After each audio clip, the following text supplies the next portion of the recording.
Hello, I am Challen the Edgy Skater, and today, as part of our beginner series, I wanted to talk to you about rink etiquette. Because I don't see a lot of people really explaining this. And I'm going to briefly go over the public skate etiquette, but this focus is really about um, freestyle ice etiquette or figure skating specific or even club specific ice time etiquette. Okay, so for the public, general basic rules: you skate in the same direction as everyone else. If you're going to try to do any figure skating, you do it in the center area, and you know don't try to just carry or lift people. If you're going to jump and spin, even if it's in the middle, you're still going to have to watch out for people cutting through the middle. Um, pretty simple, basic rules, right? Now, when you get on figure skating ice, first of all, there's going to be a couple of things you need to already know how to do to make you safe to be on the ice with others and for them to be safe with you on the ice with them. So you need to be able to know how to at least skate forward. You need to know how to be able to stop. And anything above that, and we want it to be steady, anything above that you can do is great. But you need to be beyond the point of clutching to the boards and needing to run into the wall to stop yourself. So that would be the absolute bare minimum. But I think some places they're expecting even a little bit more than that. They want you to know how to do things like swizzles, maybe a little bit of backwards skating. Um, they want you to know how to be in control of your body, and that if someone was to come up close to you, you're not likely going to freak out, lose balance, and either fall and hurt yourself or trip and hurt them. That's mainly what they're looking for, that you can mind your own way, but also not pose a safety hazard to others who are doing more complicated things, possibly very close by. And skate in proximity is something that I'm going to talk about. Um, I guess I can actually just get into it now. So, in the public skates, um, sometimes that if it's very crowded, it can almost feel like it's shoulder to shoulder. So, in the figure skating ice, we ideally want a 4 to 6 foot difference between skaters, but sometimes that's not always possible. Sometimes skaters are going to be doing something that they can't stop in the middle of, and depending on what you're doing, it might bring you into closer proximity. Um, Generally, if you were to fully extend your arm and fully extend your leg, if you could touch someone, that's too close. But technically, so long as there is at least a another hand's amount of inches between your arm or leg fully extended and that other person, it's not preferred, but technically it's okay. And sometimes, depending what someone's doing and you're doing, it might come down to just that. Um, but basic etiquette is more advanced skaters tend to have right of way over less advanced skaters. Skaters doing some kind of pattern typically have right of way over skaters, um, regardless of level, not doing a pattern. And skaters having lessons have right over everybody, unless someone's music is playing on the Rink loudspeaker. That person has right of way over everyone else in the entire rink. So that's kind of like the very basic um, etiquette. Um, you know, next rung down things is, trying to be mindful, trying to, look around, make sure you see where people are coming and going.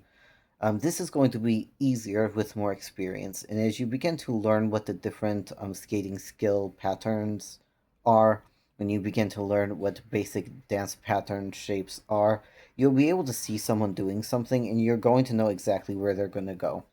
You'll pretty much be able to anticipate their speed, their angles, the skating edge lobe size, and you'll be able to kind of plan your route around what they're doing so it's not a problem.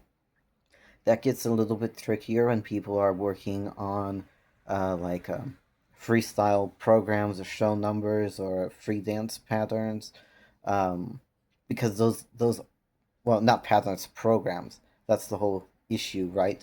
Is it's a program? It doesn't have a set, mandatory, compulsory pattern that everyone has to follow.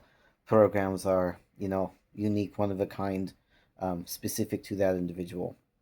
So in that case, I would recommend if someone seems to be running through their program a lot or their music is playing on the loudspeaker a lot, um, I would maybe go over to the boards or someplace where I know I'm definitely not in the way, and I will observe that person um, for at least that one run through or most of that run through to have an idea of okay, when the music is at this part, that means they're going to be on this half of the rink where I am, or I hear that and I know to move to the opposite side of the rink.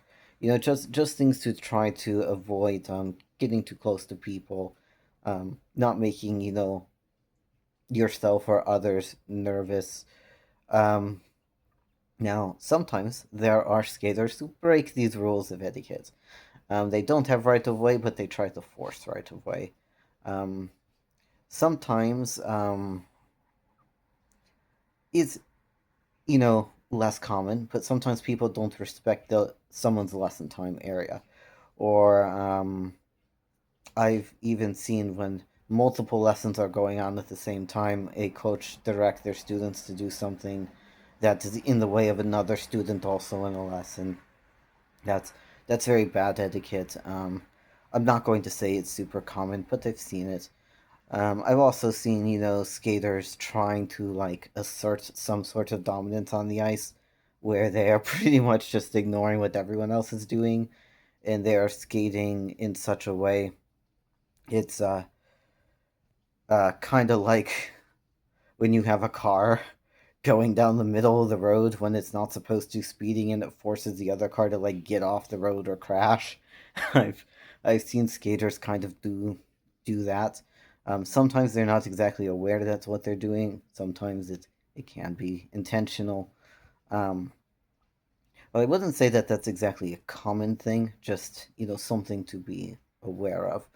So you want to be able to control your body, observe what's going on around you, try to memorize patterns if you believe there are patterns, be mindful of the music, trying to figure out who is skating to the music so you know to let that person in particular have right of way. Uh, if if someone is being very disrespectful, they're getting in your way a lot, or they're skating really close, so that other people kind of have to dive out of their way, and there's no logical reason for this. Um, you can try to talk to that skater. You can either try to interrupt them while they're skating. You can wait till they get to the barrier, try to speak to them. Um, you can potentially try to speak to their coach or parent if you know who that is. These these aren't usually problems. I find a lot of skaters when you pull them aside and talk to them, usually they'll be more mindful moving on and understand as an adult. This can be intimidating. And when you go to figure skating ice, you are majority of the skaters on that ice are going to be minors of various ages and various ability levels. Um, potentially even higher ability levels than you. And sometimes it's a different kind of nerve wracking to watch out for someone who is maybe much shorter than you. Um, this is why some clubs do have adult practice time specifically. So that might be a good thing to look out for on the rink or club schedule is adult specific ice. Another type of ice you can try to skate on that tends to be calmer in the sense of more predictable.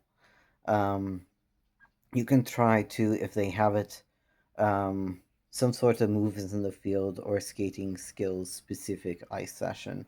An ice session that's for figure skaters but not specifically freestyle. Um, you won't necessarily be able to skate on a dance specific practice ice if your club has it. If you're not a nice dancer, you might be able to get away with it. I don't know if you need to ask permission or not from the club, just to clarify. But you might be able to get away with like doing certain kinds of skating practice or exercises.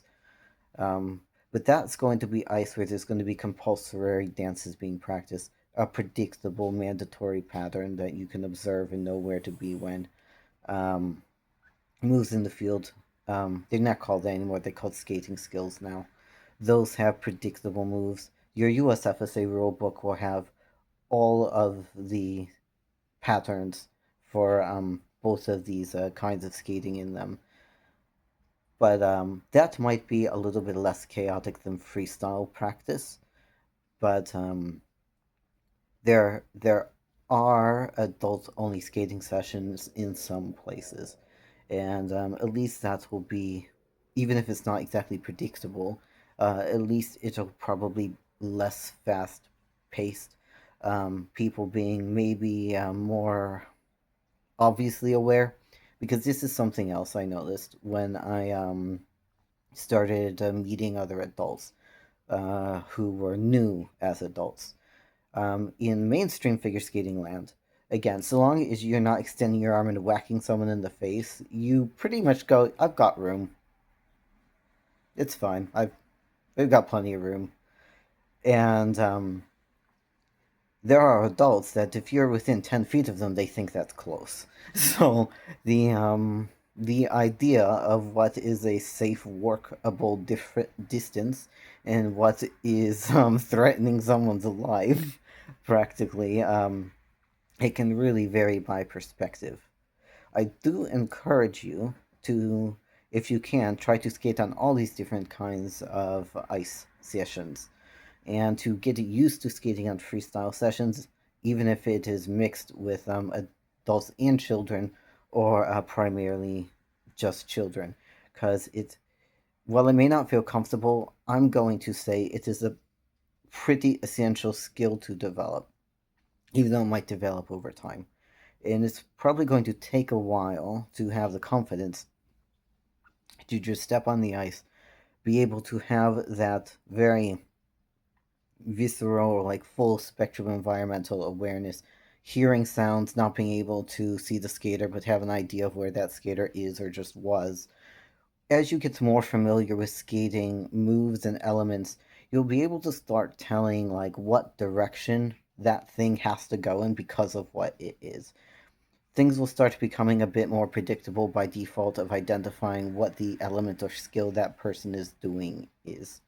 Um, and that will be able to help you stick to following the rink etiquette easier. So I think I think that pretty much covers it. This basic etiquette I went over is going to be the same etiquette that you would have if you were like on a test session warm up or a competition warm up. It's the same rules. It's figure skating etiquette in general, pretty much. I can't think of anything to add to it except, and this is really uncommon. If you are on a practice session with a pairs or an ice dance team, and they're practicing lifts or throws or twists. If you ever ended up on the same practice size as someone doing things like that, partnered footwork sections, working on partnered twizzles, um, for safety's sake, give those people right of way. Someone falling on a jump or a spin is going to be very different than someone interlocking blades with someone that they are aiming to skate within elbow distance of as requirements of their discipline, or someone who is being thrown around distances or is, in a rotational lift or a lift that has a as high as the human body can extend it, like way to fall down to the ground if something was to go wrong. So I guess that's the only thing I could think to add. Maybe as obvious as it would be to do that anyways in real life. All right.